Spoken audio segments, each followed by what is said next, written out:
क्या मिर्च खाने से पाइल्स होता है? अगर मिर्च हम ज़्यादा खाते हैं तो इससे पाइल्स होता है? मिर्च का परहेज करना पड़ता है, खाने से अच्छा। पाइल्स नहीं होता।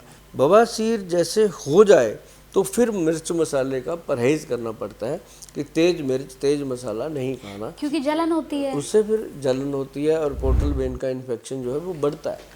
जी, अगर किसी को पाइल्स हुई है गोयल साहब, तो ये तो स्वाभाविक सी बात है कि उसे कॉन्स्टिपेशन है, और कॉन्स्टिपेशन जिसे है उसे वैसी चीज़ खानी ही नहीं चाहिए कि जो डाइजेस्ट ना हो। दूध पीना चाहिए। आपने कहा पाइल्स वालों को दूध पीना चाहिए दूध पीना या चाहिए। फिर चाय अब पीनी बीच में आप चाहिए? चाय की बात ना करो, अब दूध की बात अच्छा, करो। नहीं चाय तो दूध से बनी है ना। हाँ, दूध अच्छा। अमृत है। चाय में कैफीन होता है, कैफीन में जब हम अमृत मिलाएंगे तो नुकसान होता है। पीते हैं सभी, हम भी पीते हैं भाई, क्या करें, दिन में एक बार, बचपन से आदतें पड़ गई हैं तो पीते हैं लोग। लेकिन अब महिलाएं जो हैं वो समझती हैं मेरी बात को कि उनको 4-5 बजे सिर में दर्द होता है अगर चाय ना मिले, इट मीन्स एडिक्शन है उसके अंदर। हाँ। लेकिन दूध ना मिले तो कुछ नहीं होता। जो लोग दूध पीते हैं रात को 1 गिलास, आदत है बुजुर्गों को, बड़ों को, तो उनको एक दिन ना मिले उनको नींद नहीं आती, तो वो भी तो एक एडिक्शन है। तो दूध जो है वो अलग चीज़ है। दूध और दूध पीना अच्छी बात है उसके लिए, पाइल्स के लिए। सर आपके जो एक्सपर्टीज़ हैं वो तो नेचुरोपैथी हाँ। है, और नेचुरोपैथी या आयुर्वेद दोनों में अगर सोने से 1 से 2 घंटे पहले अगर हम रात में गुनगुने दूध में थोड़ा सा घी मिलाकर, 1 चम्मच घी मिलाकर अगर पी लेते हैं तो क्या पेट साफ बहुत हो बढ़िया। जाता है? इस बात में कितनी सच्चाई है और ये कितना फायदेमंद है, ये बताइए। 100% सच है। और फ़ायदेमंद तो ये इतनी है कि आप इसके फ़ायदे अगर गिनना शुरू करें तो कई दिन लग जाएंगे, कई एपिसोड नहीं, कई दिन लग जाएंगे, इसके इतने फ़ायदे हैं। क्योंकि ये आपके गट हेल्थ को नॉर्मल सॉफ्ट करता है और इंटेस्टाइन को, अब जैसे कोई मशीन है गड़ गड़ गड़ गड़ गड़ गड़ करती है तो क्या करते हैं, उसको ऑयल देते हैं तो वो गड़ चलती है। तो ऐसे ही बॉडी के अंदर से जब हम इसको घी खिलाएंगे, अब दूध में घी देने से कुछ नहीं होता। बहुत लोग कहते हैं हमें तो कोलेस्ट्रॉल बढ़ते हैं, हमें ट्राइग्लिसराइड हो जाते हैं, तो मैं कहता हूँ कि वो एक बीमारी है। अगर आप नकली चीज़ दोगे फिर तो बढ़ेंगे, अगर आप असली गाय का घी घर का बना कर लेते हो तो कुछ नहीं होता। अगर बहुत ज़्यादा लगे तो हनी ले सकते हैं। और बादाम का तेल, क्या कमाल, बादाम तेल जो है वो पेट को साफ करने में और बवासीर के रोगियों के लिए एनर्जेटिक चीज़ है। अच्छा, ये इतना फ़ायदेमंद है। इतना। ठीक है सर, ये तो आपने बताया कि पाइल्स की जो प्रॉब्लम है वो क्यों हो रही है। ये हमारे ख़राब खाना खाने की वजह से हो रही है, हम लोग का पेट ख़राब रहता है, हम लोग कुछ भी खा लेते हैं, दिन भर कुछ भी हमें मिलता है, कुछ भी हम खा लेते हैं, तो ये बहुत सारी जो है समस्या है, इसकी वजह से पाइल्स होता है। लेकिन सर अब मेरा सवाल है कि जो लोग रात में देर से खाना खाते हैं, मान लीजिए किसी ने 10 बजे खाना खाया और वो 12 बजे जाकर सो गया, तो क्या रात में अगर हम लेट खाना खाते हैं या फिर डिसबैलेंस होता है हमारा खाना खाने का जो समय है, तो क्या ऐसे लोगों को कॉन्स्टिपेशन होने के चांसेस जो हैं वो ज़्यादा बढ़ जाते हैं? उनको ज़्यादा चांसेस होते हैं। अच्छा। उनमें क्या होता है कि जैसे आयुर्वेद बताता है, आयुर्वेद में भी नेचुरोपैथी में भी कहा गया है कि सुबह थोड़ा लाइट खाएं, नाश्ता थोड़ा टाइट खाएं, और जो लंच है वो पूरा फुल करें। लंच करने के बाद 1 घंटा आधा घंटा लेटें या सो जाएं, और उसके बाद आप जो डिनर है वो बहुत हल्का करें। जैसे कभी कभी तो खिचड़ी दलिया ही लें या छोटी मोटी चीज़ें खा करके।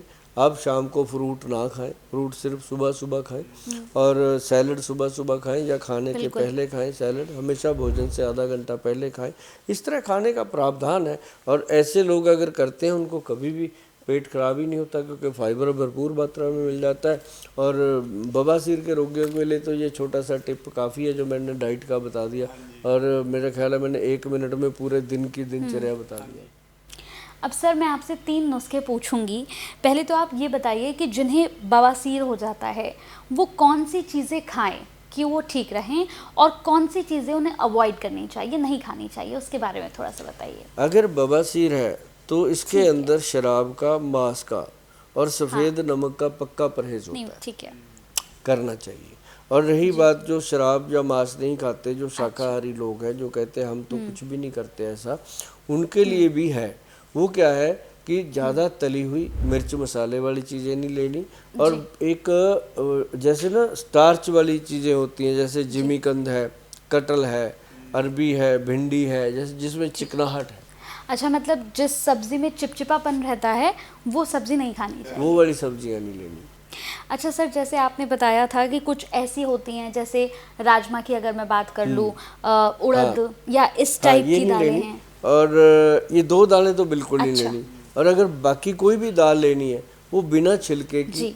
2 फाड़ की हुई दाल जो है वो लेनी चाहिए, धुली हुई दाल। बिना छिलके की धुली हुई दाल। धुली अच्छा। हुई दालें, हरी सब्जियां और फ्रूट अच्छा।